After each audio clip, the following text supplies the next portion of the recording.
Sunlight spills through the bars, a cruel reminder of a freedom long lost.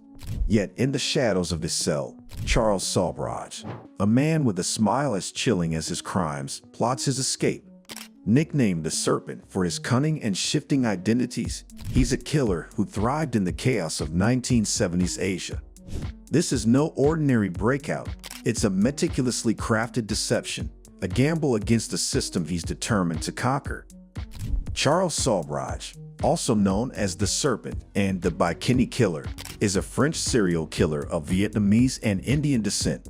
Born on April 6, 1944 in Saigon, Vietnam, Sobhraj had a tumultuous childhood marked by instability and neglect. His parents separated shortly after his birth, and he was shoved between various family members and foster homes. This unstable upbringing contributed to his development of a manipulative and cunning personality. Sobhraj's criminal career began with petty theft and escalated to more serious offenses over time.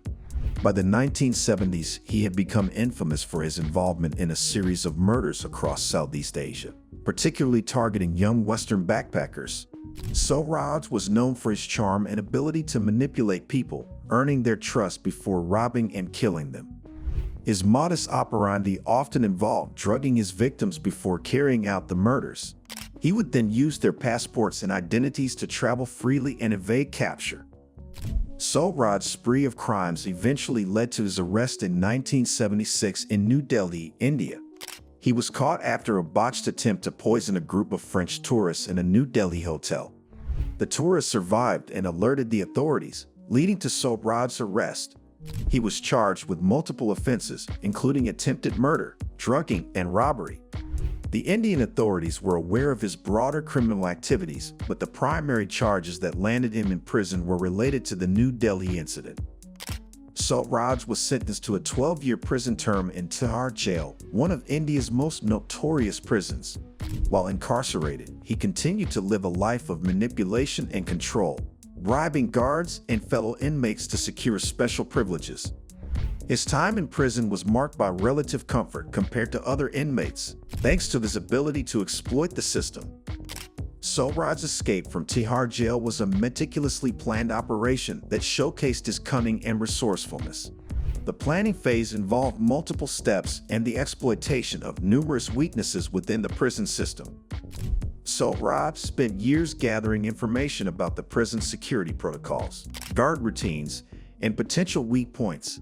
His charm and manipulative skills allowed him to build relationships with prison staff and inmates, extracting valuable information that would aid in his escape plan.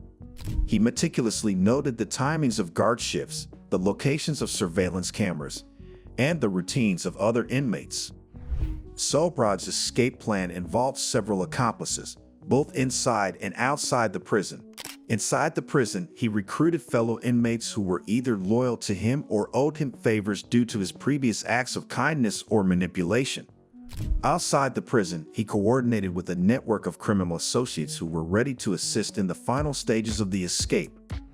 Sobhraj used his resources to acquire essential tools and items needed for the escape.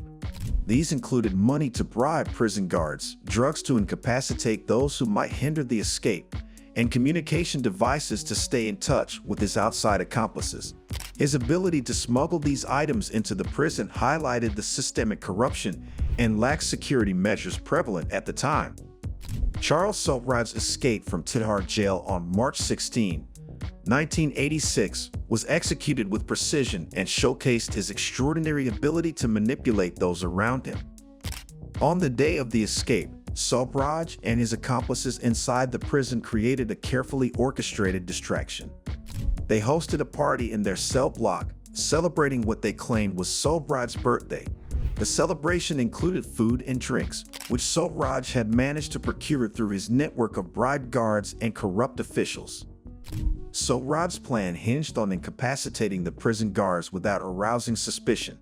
During the party, he spiked the food and drinks with sedatives, ensuring that the guards who partook in the celebration would be rendered unconscious or severely incapacitated. As the guards succumbed to the drugs, Sobhraj and his accomplices seized the opportunity to make their move. With the guards incapacitated, Sobhraj and his fellow escapees made their way through the prison, using the knowledge and tools they had accumulated to bypass locked doors and security measures. They navigated the prison's corridors and gates with ease, thanks to the detailed planning and inside information Sobhraj had gathered over the years.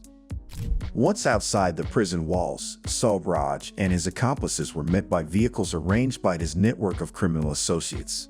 These vehicles were strategically positioned to avoid immediate detection and to facilitate a swift getaway.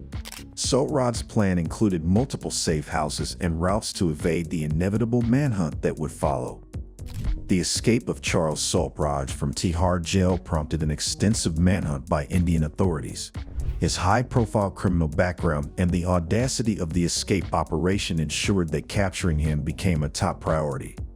The authorities deployed various tactics to track down Sobhraj, including monitoring his known associates, intercepting communications, and analyzing potential escape routes. They also sought assistance from international law enforcement agencies, given Sobhraj's history of crossing borders to evade capture. Sobhraj's escape received widespread media attention, both in India and internationally. The media coverage put additional pressure on the authorities to recapture him and kept the public informed of developments in the case. The sensational nature of the story captured the public's imagination and added to Sobhraj's notoriety. During the manhunt, there were several instances where authorities came close to capturing Sobhraj. He managed to evade capture multiple times by relying on his network of criminal contacts and his ability to disguise himself effectively. His knowledge of the criminal underworld and his ability to adapt quickly made him a formidable fugitive. Charles Sobhraj's freedom was short-lived. On April 6, 1986, just 3 weeks after his escape, he was recaptured in Goa, India. His downfall came as a result of his own hubris. Sobhraj, confident in his ability to evade capture, began frequenting high-end establishments and interacting with people who recognized him from media reports. Indian authorities, acting on a tip-off, managed to locate Sobhraj at a restaurant in Goa. A team of police officers conducted a swift and decisive operation, arresting him without any significant resistance. Sobhraj was caught off guard, and his lack of caution in the days leading up to his capture proved to be his undoing.